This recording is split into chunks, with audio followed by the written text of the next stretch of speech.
Welcome back to the AoT Chronicles, an Attack on Titan podcast. I'm one of your hosts, Ronnie. And I'm another one of your hosts, Chad. And we are here today to cover some Attack on Titan. This one's Season 3, Episode 9, Episode 46, Ruler of the Walls. Yeah. What an episode. Great one. You want to just... Love it. You basically just got ahead of yourself before I turn the mics on. You want to tell the people what you just told me about what you thought of this episode? Love it. Is that what you meant? Yeah.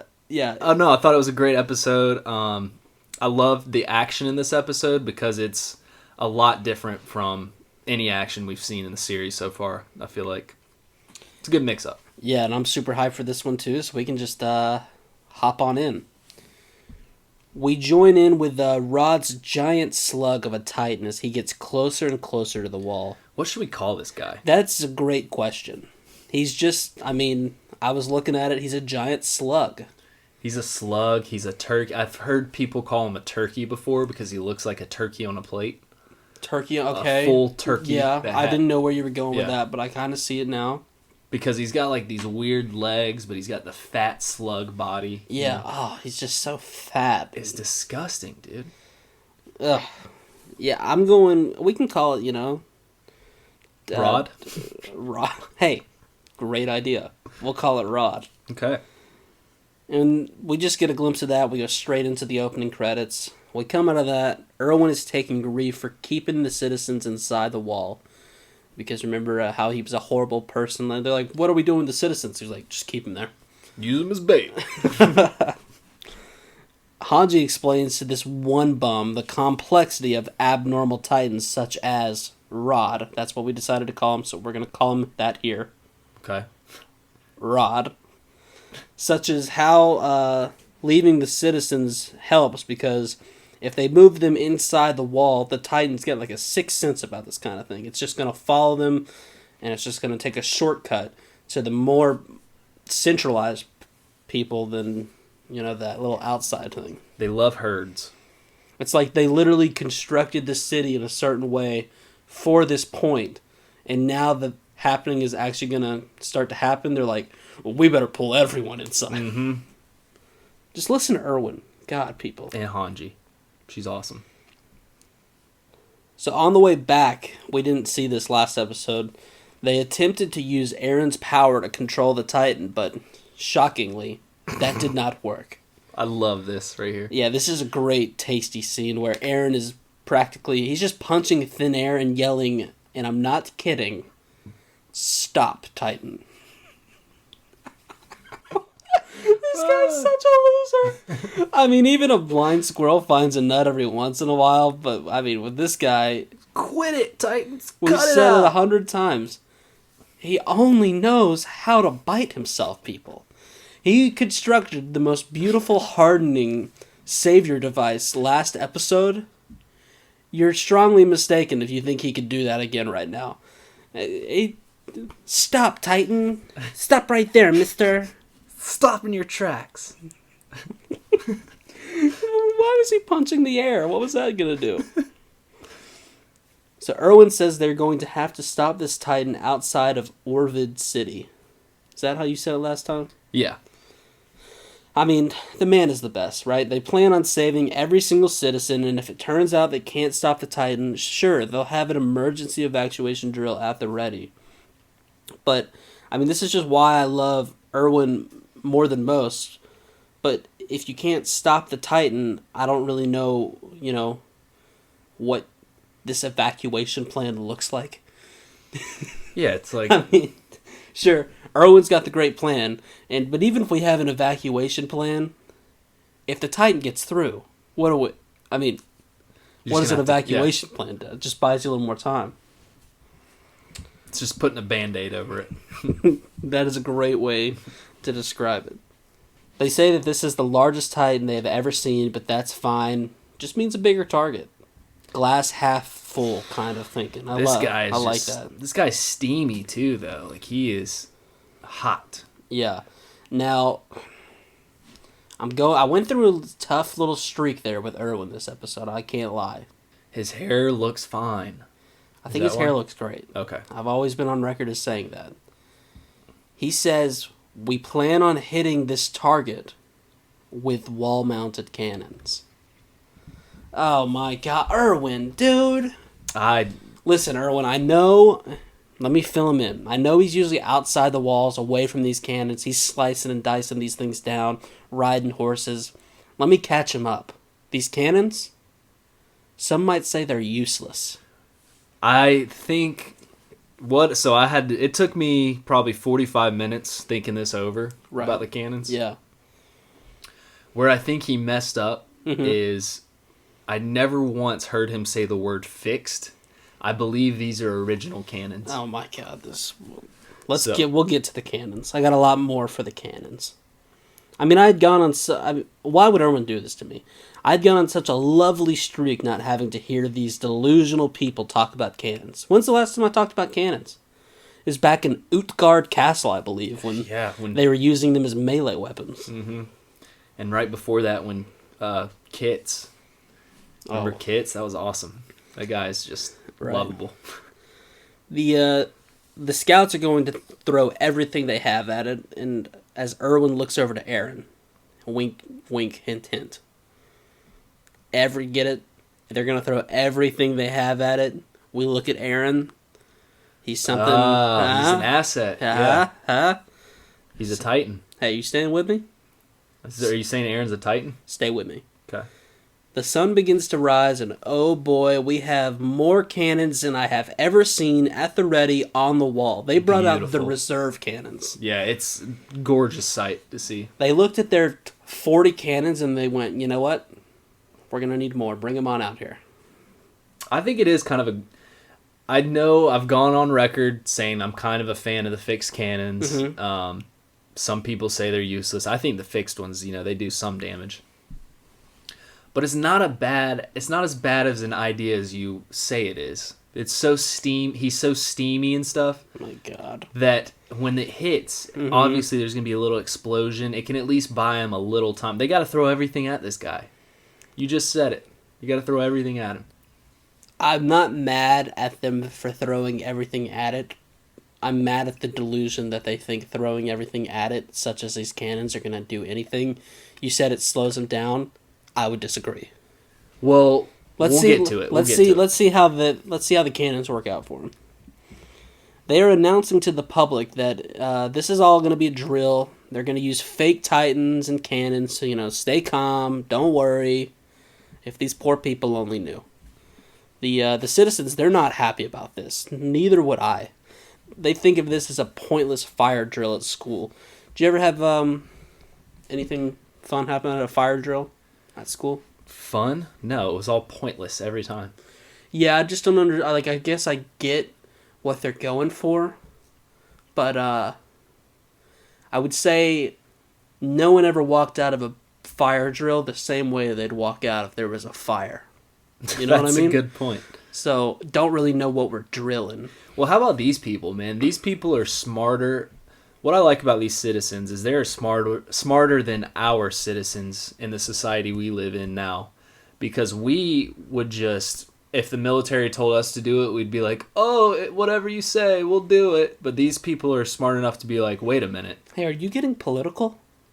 No, this is not political at all. Chill over there. No. Hey, what are you doing? What are you doing over there? You're not listening to my spiel right now.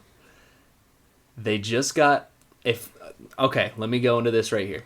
If the military I don't know what you're doing threw right a coup d'état to our government right now. Well, now you said coup d'état, so I'm kind of interested in what you're saying. Okay, if they threw a coup d'état to our government right now, right, and then all of a sudden these military guys show up to your city and they start telling you to do stuff, you got to question it, right? You'd be like, you kind of be worried at first. You'd be like, wait a minute, is this like, am I going to be your slave, like your military slave? These citizens, they understand that. They're like, wait a minute, you just overthrew, is the king really fake now? I'm kind of worried that you're just taking control of us. Well, I mean, they're just mad. I mean, well, there was one guy, he's just worried about his store. He's thinking, I've got bukus of customers lining up because they want, they want to buy something from my store. And that's his livelihood. Another saying, first the military overthrows the government, now this?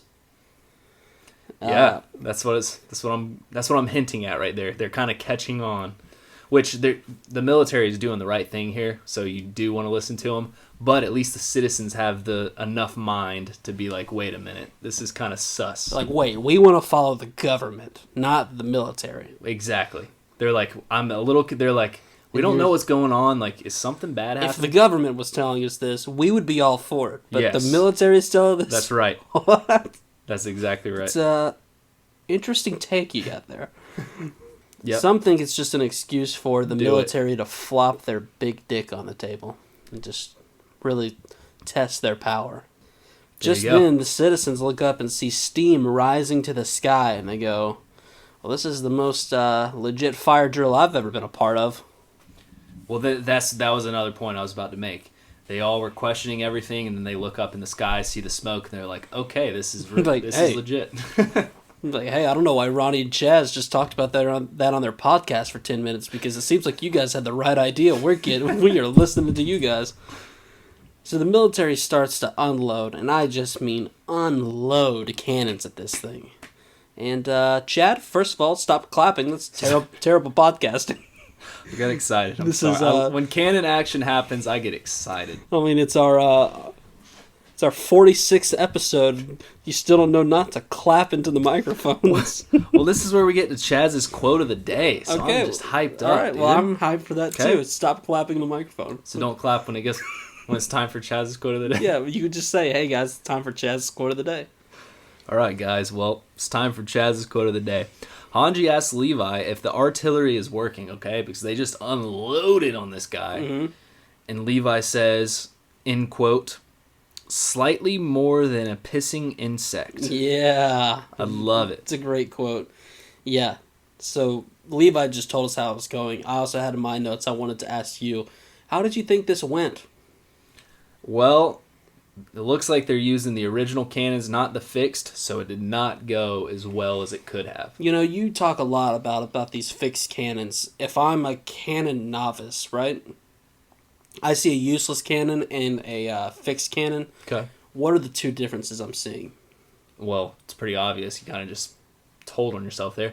One of them is original, one of them is fixed.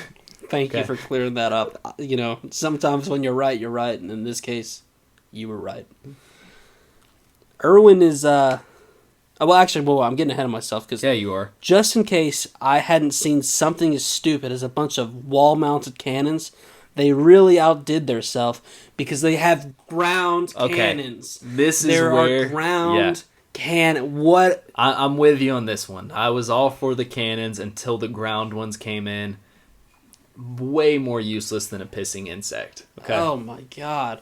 And whether or not you had a fixed cannon on the ground, still not doing anything. Yeah, that's true. How can you even fix a cannon on the ground? You gotta fix them up top. Erwin is seeing this plan failing all around him. He shits on the northern city because they just haven't seen any battle. He's just like, maybe if we were in a different side of the wall, this would be good. But these northerners, screw them. Was that like a... Are you saying something about the North? Is that a No, modern... Erwin was here. But you kind of like suggested you were talking about... I didn't say anything bad about Canada. Okay. Canadians suck. Hanji strolls with something that could actually be useful, which is barrels of gunpowder. Yeah, that might work better. She asked Levi how it's going, and you already, told us that line. A little bit more than a pissing insect. Yeah, sorry, I got a little ahead of myself. I was real excited to It was say your it. quote of the day. Let loose. Everyone begins preparing the gunpowder when Erwin walks up to Historia to explain how it might be a problem that she is on the front line. Since she's supposed to be the new queen and all. It could be potentially problematic. Historia doesn't think people will be foolish enough to bow to a leader just because of a name. If she only knew. That's, I don't get it. people kind of do that all the time, is I guess what I'm trying to say. Oh, yeah. I kind of get it. People bow to me all the time. It's obnoxious. They start launching some of the gunpowder at the Titan. Eren is looking at Historia and thinking about how he used to think she was weak, but all this time it was actually him. This is the part where Eren, he's gonna try real hard to make us feel shitty about ourselves. Just because we've been so mean to him in the past 2.5 seasons. Okay, I was gonna say this kind of hit me in the feels a little bit. But don't fall for it. I fell for it. Look at me. I fell for it. Don't fall for it. You're telling me not to? Well, Listeners, he might be bringing some stuff up here that makes you feel bad for him. Don't fall for it, okay? Stay tough through this next part. He thought he was special, which is why when soldiers died for him, he just thought that it was natural. That's just the way it's supposed to be. They're supposed to die for me because I'm special. It's Erwin. And he hated Titans more than anything, but, by the way, totally different. We'll get to that. And he hated Titans more than anything, but when he became one, he didn't think anything of it at all because he wanted the strength that came with doing it. Really glad to hear him talk about this because this is like one of the things we talked about season 1 very early on when he first became a Titan. He begins to wonder whether or not they can save humanity even if he does manage to plug the wall. He's in bad spirits right now. Mm-hmm. And then this line right here. All of humanity drew the short stick because they had to rely on him. That's where you went, oh, Eren. And that's where I went. I was bracing myself. I was grimacing, but I was like, I'm not falling for it, Eren. I'm not falling for it. And then you fell for it. And then I started to fall for it, but then I thought, you know what? I'm not falling for it. He looks down at some kids. He's just a kid, dude. He looks down at some kids. He's 15. He looks down at some kids. Yeah. If he wasn't trying to make us think that he was a kid, he then looks down. He's putting on a show right now, man. He looks down at some kids and tells Armin that they remind him of them on that day. Armin agrees, looking down, and says that no one thinks today might be the day that an even bigger Titan breaks through the wall. They've got no clue what's outside the wall. But the difference is atop the wall, soldiers stand to stop the Titan.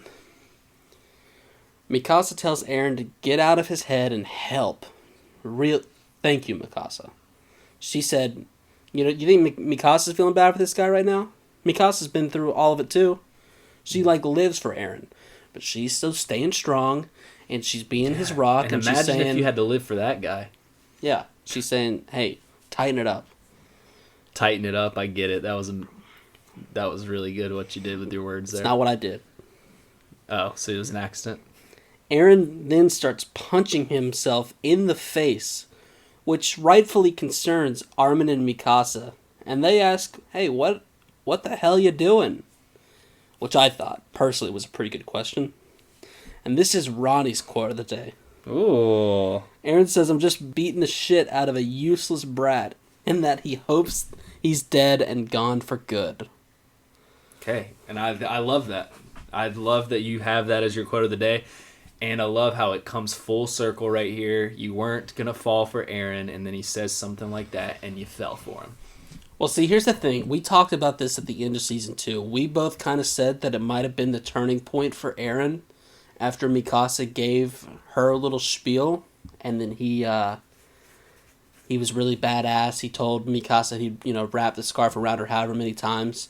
But then he took a really quick dive off of it.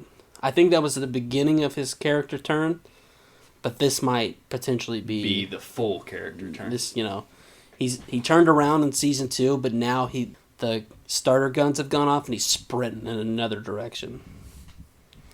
We get to the calling card, which is the Rod Rice Titan. The transfigured form of Rod Rice resulting from the transformation serum. Its size exceeds even the Colossal Titan, and it possesses a similar ability to emit scalding steam. Due to its body and weight, it's unable to walk and must crawl across the ground. Wish we could have figured that on our own. They focus all the cannons at the nape of the Titan as it gets closer to the wall. One of the guys claims it's ripped off the flesh, which listen. It did a little bit. We never see this. This guy's just trying to hope for the best. I don't buy this guy at all. I saw a little flesh come off. You didn't see any flesh. You just saw steam that I don't even think were from the cannons. I think it was still from the Titan. This Titan was fine. Do you think you could take one of these cannons to the face and live? Me? Yeah. Put me where the Titan is right now, I could take it. Okay. Just put me on the nape of this Titan's neck, and then when the smoke clear, I'd still just be standing there being like, hey, subscribe to the AoT Chronicles and Attack on Titan podcast. We should make an edit of that. If only knew how to do that. And you became part of 2020 and owned a laptop. Guys, don't listen to Ronnie. Chad is not... I don't have as much money as Ronnie. I'm not as blessed as the family he had, and he just has everything passed on to him. He's never worked for anything in his life. We have the same job, and you live in a penthouse. The Titan uses his hands to lift himself up over the wall, revealing its shaved-off face due to how it was grinding it against the ground the whole way here. Horrifying. Yeah. Just disgusting. I mean, pretty good animation, but scary. Kind of thing where I was watching it and I was thinking this thing isn't going to have a face, and when it was revealed I was like, oh yeah, that's what they should have done. I just didn't know they were going to do it, but this is how it should be right now. And then the even more disgusting part's about to happen. Yeah, the kids are pretty scared. The face isn't the only thing shaved off because it gets its big old belly up above the wall. And just all of its intestines just spill out onto the other side of the wall. Ugh. It doesn't even stop. Like, all of its intestines detach and just, like, fall. And it's still just there. Rod, you looked better, my friend. You think he's still hungry? What? He might... I don't know. Rightfully so. I mean, mass chaos ensues. One of the captains is losing it, but Levi comes up, pats him very aggressively on the shoulder and says, don't worry, we're going to take it from here. I don't like a pat on the back. Anyone ever come pat you on the back when you're not ready for it? Oh, yeah, I don't like it. They do it too hard and they kind of slap you. If it's not my 70-year-old granddad giving me some good advice, don't do it. That sounds beautiful. What kind of advice did your 70-year-old granddad give you? Never point a gun to someone else's face unless you have the intent to kill them. Well, that's great advice. You're right. Eren tells Armin there is another thing that is different this time. Humanity has an ace up its sleeve. What? Okay. Is he talking about the cannon? No, he's talking about himself. This is the same guy who was punching himself literally 30 seconds ago. And now all of a sudden he's an ace up their sleeve. This is why you can't feel bad for this guy. This is a crazy person. He was just hitting himself in the face. He is a little crazy. The ace up our sleeve was punching himself in the face 5 minutes ago. Oh my god, what a lunatic. So Eren, he tightens up. Erwin launches a red flare and the troops send gunpowder towards Rod. It makes the Titan begin to lose its balance as Erwin calls for Eren. This scene right here is awesome, where the Titan's kind of losing its balance. Eren sprints toward it across the wall. It's got all the citizens looking up. It's this huge 15-meter Titan's on top of the wall sprinting towards this thing. They're like, oh my gosh, is that an ace up our sleeve? Wow, we've got an ace up our sleeve. We flash back to a game plan session, and the squad is going over the plan to shove explosive in its throat to destroy its nape from the inside. Brilliant. Eren throws it in and makes the explosion, and it's just, the biggest old mess you ever seen. Just disgusting, dude. You said you used the word terrifying. I like to use the word disgusting in this situation because it just grosses me out. Who's cleaning this up? Is it the citizens? I'm sure Erwin's just like, let's use the baited citizens to clean this up. Let's go back to our castle. Erwin commands the others to finish it off with ODM gear because unless they destroy the main body, it will regenerate and form another shield of heat. Now, I don't really know what he's talking about here. Do you? Yes. You have to slice the nape directly or it's going to regenerate. It's just like the whole cannon thing when they used it on smaller Titans. No matter if they're using it on a 3-meter Titan and they're destroying the whole body, if they don't slice the nape, it doesn't matter because it's just going to regenerate. in no time. Well, this thing, I wouldn't say this thing is going to regenerate in no time. This thing is going to take a long time to regenerate, but...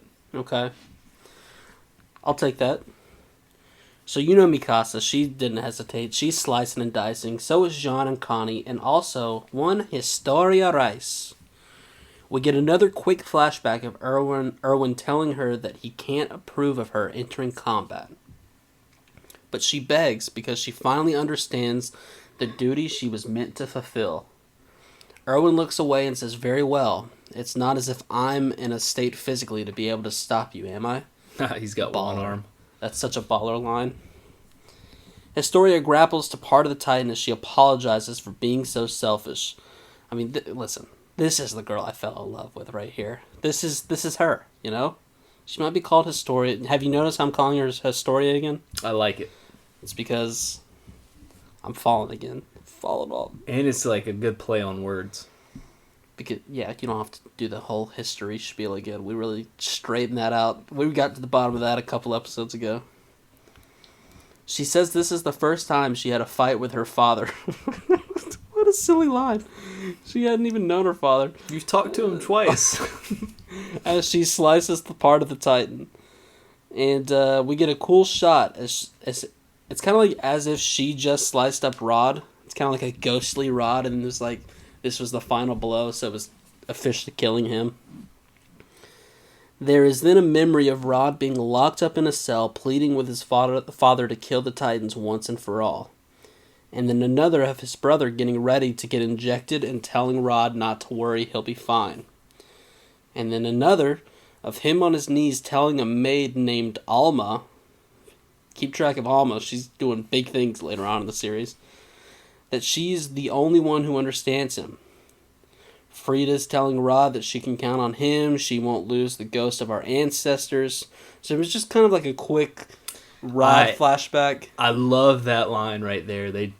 Because we just talked about earlier in the past episode too, that and when they take control of the founding Titan, that they're kind of a slave to the first king's will, and Frida telling Rod that she's not going to lose to the ghost of their ancestors, kind of saying that, which she probably will lose because no one's been able to defeat it yet to kind of overcome that. But I love that I kind of like how it talks, the whole memory thing right here with Rod shows that maybe he actually wasn't as bad of a guy as we thought he was. Yeah. But at the same, yeah. Because he's pleading with his, I get it was his father, right? He's pleading with his father to. It's really confusing / I don't know. He did just leave Historia with that bitch of a mom, and then didn't see her for the first. I know he's not a good father, but not that bad of a guy. He's still a better father than Goku. I see what you mean. So Historia falls to the ground. She landed in a wagon and is met by a bunch of citizens, asking if she was the one to save them, and if she delivered the final blow. She stands up and says, "I am Historia Rice, the true ruler of the walls. Badass." Oh yeah, all 4'11" of her. We cut on over to old Kenny. He made it out. He looks great. He's limping to a tree and has memories of a couple different things that, they don't seem to make a whole lot of sense. We probably won't see anything more on that. Probably no more memories from Kenny. This is probably the last we're going to see of him. Levi walks up to him as Kenny spits up blood. Levi tells him that his comrades were all crushed. Levi tells another scout to go ahead and leave him alone. This guy's like holding a gun up to Kenny. And Levi's just laughing at him. He's like, "Listen, I got this, bro." He tells Kenny that with those burns and blood loss, there's no helping him now. And Kenny kind of laughs and pulls out an injection kit to Levi's shock. End of episode. What a great little cliffhanger. Yeah. Levi's face, too, when he saw it was pretty awesome. Seeing how terrified he was. So yeah, really fun episode. That was crazy how he injected it into Levi right before the episode. Yeah, in the end credits where he just shoves it in his neck and Levi turns into a Titan. Just a couple things here. Obviously, I've told this 100 times. We record these a little bit in advance. We're gearing up for season 4. I mean, this was episode 9. We're getting there. So I'm going to start reminding you guys every now and then. If you want to send in some questions that you want us to cover in our Season 4 preview, start sending them our way so we can start compiling those. So when it comes time, we can just have an awesome Season 4 preview with any question. And it works both ways. If you're just a show watcher, we can all have a discussion. If you're a manga person, don't spoil anything, but send us some questions and laugh at us when we give answers about, and we're just so wrong because you guys know generally what's going to happen. And you can say too, wow, the manga's amazing, you're going to love it, but just don't say any major details. Don't be a dick. Yeah. Because we're all friends here. But yeah, send all that stuff. I see what you did there. The title of the next episode is called Friends. Wow. I see what you did. I'm always, I'm working one step ahead. Yep. So send all that stuff to thepodcastchronicles@gmail.com. Really quick, that's the end of the episode. If you want to tune out, go ahead and tune out. This is just some, housekeeping stuff I like to try and keep up with. I had this happen to me the other day. How long do you have to wait before you honk at someone who's in front of you and a red light turns to green? 4.5 seconds. 4.5 seconds? Yeah. Really? Yes. That is so long. It's long, but it's not as long as you think it is. No, I think it's longer than you think it is. Let's time it right now. Okay. 1. So think about 2, 3, 4.5. Well, that's not how counting goes. Well, you made a song out of it. It's not the ABCs, jerk. But that's how you time counting. It's 1, 2, 3, 4. Now honk. Yes, because what are you going to do it at 2 seconds? Then you're kind of like, I'm kind of a little dickish if I do it that soon. Or here's the thing, right? There's some lights out there that are a little scary. We've got one kind of over by our work where people, you want to look even when you get a green light because people just bust through that thing even when it's red. Yeah. You got to at least let off the brake. Let me know that you're kind of, you're getting ready to go. But 4.5 seconds, that's a long time, dude. Now, here, I'm not a jerk. I'm always going to do the tap honk, the real quick. But see, so what do you think? 3.5? But here's my thing, right? I think 3 seconds. Because they're on their phone. Jerks. See, I usually wait. The reason I say 4.5 is because usually at the 3 second mark, right? I think, all right, I'm about to honk this bitch. And right when I'm about to honk, they usually pull off. Usually 3 seconds is when they pull off. They're not going to wait any longer unless they're just imbeciles. Okay. That's why I say 4.5, because at the 4 second mark, I'm getting ready to do it. It takes me about half a second to lift my arm up and to push it against the steering wheel, and then that's when I'm like, it's time. All right, so let me put okay. Boom, it turns green. Yep. Now keep in mind, it's going to take me a second for me to register it's green. Yeah. Then I don't see them going. Okay, well, that's a different story. Now my count starts, right? It's so not like it turns. That's when your count as soon as starts, it turns, yeah. I'm not some crazy person where I'm like, green 1, 2. It's like it takes it for it to turn green, me to get ready to go, and then me realize. So maybe you're kind of right. I was going off as soon as it turns green. Yeah. Okay. Because in my mind, it's kind of like once I realize that they don't understand it's green, that's when I'm starting the count. So I think we're kind of on the same page. That's about, if we do it that way, I think that's about the same amount of time. So let us know what you guys think about this. One other thing, I'm still kind of unsure about the green light, red light. One thing I feel like I've mastered is how long you have to hold a door open for someone. I think I've got the perfect answer for this, okay? You hold the door open, all right? If you see someone coming, if you can let go of the door and get inside and the door have time to physically close again, you are not obligated to stand there and hold the door open for someone. What if it's a super heavy door? See, that's a different story. Okay. You have to think of it as it's a normal door that, kind of slowly closes, okay? If it's a heavy door, don't be a jerk. But if someone's 20 feet away, leave the door. No one wants you to hold that door open for them. Yeah. Even if you think you're coming off as nice, it's kind now of a you cunt become move. A burden. One episode. But please edit that out. I'm not Tell our editor to edit that out. You got to get better. The editor of this podcast is a real jerk.